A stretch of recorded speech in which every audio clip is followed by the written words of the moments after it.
আসসালামু আলাইকুম সম্মানিত দর্শক মণ্ডলীরা, আপনারাকে যে এই যে ফুলের সিনারি দেখাচ্ছি, এই ফুলের সিনারি কত সুন্দর এবং দেখে প্রাণ ভরে যাচ্ছে, মন ভরে যাচ্ছে, জীবন ভরে যাচ্ছে। এই যে এই সিনারি আপনাদেরকে দেখাচ্ছি, কোথাকার সিনারি এটা আপনি দেখলে আশ্চর্য হবেন। এত সুন্দর ফুলের সিনারি, এত সুন্দর জায়গা। এই যে আপনি দেখতে পাচ্ছেন এই সিনারিগুলো, আপনি কি জানেন এত সুন্দর ফুল, এত সুন্দর মন ভরে যাবে, প্রাণ ভরে যাবে। এই যে ফুলের সিনারিগুলো দেখছেন, কত সুন্দর ফুল ফুটে আছে। একটা ফুলকে যদি গবেষণা করি, একটা ফুলকে যদি দেখার চেষ্টা করি, তাহলে দেখুন যে কত সুন্দর জায়গা, কত সুন্দর বাগান, কৃষি ক্ষেত ভরে যাচ্ছে। এই ফুলের নাম হচ্ছে কি বলেন তো আপনারা? এই ফুলের নাম হচ্ছে পেঁয়াজের ফুল। পেঁয়াজ যে আমরা মশলা জাতীয় পেঁয়াজ খাই, এই মশলা জাতীয় পেঁয়াজগুলো ফুল ফুটে আছে। এত সুন্দর করে তারা কৃষক ভাইয়েরা এই ফুলের যত্ন করে এই বীজ তৈরি করে, এবং এই ফুলের যত্ন করে বীজ তৈরি করে। দেখুন না কত সুন্দর, পুরো মাঠটাই ফুলে ভর্তি ভরে আছে, এবং এই ফুলের সৌন্দর্য দেখেই মজা লাগতেছে। আপনারা এই ফুল দেখার জন্য আপনাদেরকে চেষ্টা করতেছি। এত সুন্দর জায়গা, এত সুন্দর। কৃষক ভাইয়েরা কৃষি চাষ করে, সোনার ফসল ফলায়, এই ফুল দিয়ে আবার ইনকাম করে, পরিশ্রম করে, এবং পরিশ্রম করে এত জীবন যাপন করে।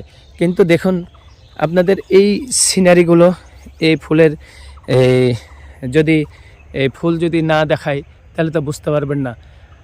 এই ফুল এত সুন্দর যে দেখে মন প্রাণ ভরে যাচ্ছে।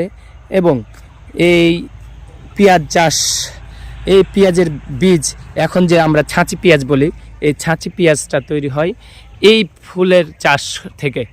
এই বীজ থেকে, এই ফুল থেকে যখন ফল হয়, ফলগুলো বীজ হয়, বীজ সংরক্ষণ করে, এবং 1 মাস আগে বীজগুলো বপন করে, এবং এই বীজগুলো তখন ফুলে এই বীজে পরিণত হয়, এবং সেখান থেকে ছাঁচি পেঁয়াজ বীজ ফেলে চারা তৈরি করে তখন পেঁয়াজ লাগায়, তখন সে ছাঁচি পেঁয়াজ তৈরি হয়। তো সম্মানিত দর্শক মণ্ডলী, দেখুন না এত সুন্দর সিনারি, এত সুন্দর ফুল, এত সুন্দর ফুল বাগান। কিন্তু এই ফুল বাগান আসলে অন্য কিছু না। এই ফুল বাগান হচ্ছে যে পেঁয়াজ চাষ, পেঁয়াজের ফুল। তো এই ফুল আসলে বিদেশে যদি এই সিনারিটা দেওয়া যায়, তাহলে বোঝা যায় যে কি এত সুন্দর ফুল, এত সুন্দর চাষ হয়েছে। কিন্তু আমাদের বাংলাদেশে কৃষি খামারে গড়ে উঠেছে এই ফুল।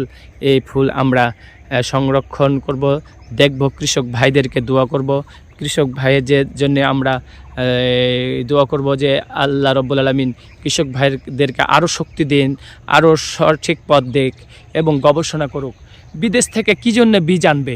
বাংলাদেশে এই বীজ তৈরি হচ্ছে, পেঁয়াজের চাষ বীজ তৈরি করছে বাংলাদেশে। ইন্ডিয়া কোথায় কোন দেশ থেকে আনে আর বলে যে আমরা এটা নিয়ে আসছি। আজকে এলসি বন্ধ, পেঁয়াজের দাম বেড়ে গেল। এলসি বন্ধ, পেঁয়াজ চাষ নাই, বীজ পাওয়া যাচ্ছে না। বাংলাদেশে এখন এই পেঁয়াজ চাষ হচ্ছে। বাংলাদেশে এই পেঁয়াজের চাষে আপনাদেরকে দেখার চেষ্টা করতেছি। বাংলাদেশের এত সুন্দর সুন্দর পেঁয়াজের চাষ, এত সুন্দর সুন্দর পেঁয়াজ ফুল হচ্ছে, উৎপন্ন হচ্ছে। অতএব আসুন আমরা নিজে খাটি, এবং যারা কৃষক ভাইয়েরা পরিশ্রম করছে এবং পরিশ্রম করার জন্য তাদেরকে সাধুবাদ জানাই, স্বাগতম জানাই, তাদেরকে সাহস দিই, তাদেরকে বুকে টেনে নিই, তাদেরকে আলিঙ্গন করি, তাদেরকে দোয়া করি, এবং তাদেরকে যদি ভালো কথা বলা হয় তাহলে তারা আরও খুশি হবে, এবং দেশ এগিয়ে নিয়ে যাওয়ার পথ তারাই চালাবে। আপনারা অফিস আদালতে কাগজ কলমে কাজ করেন, কিন্তু কৃষক ভাইরা যে এত সুন্দর পরিশ্রম করে, আল্লাহ রব্বুল আলামিন আপনাদেরকে এত সুন্দর ফসল করার তৌফিক দান করেছেন।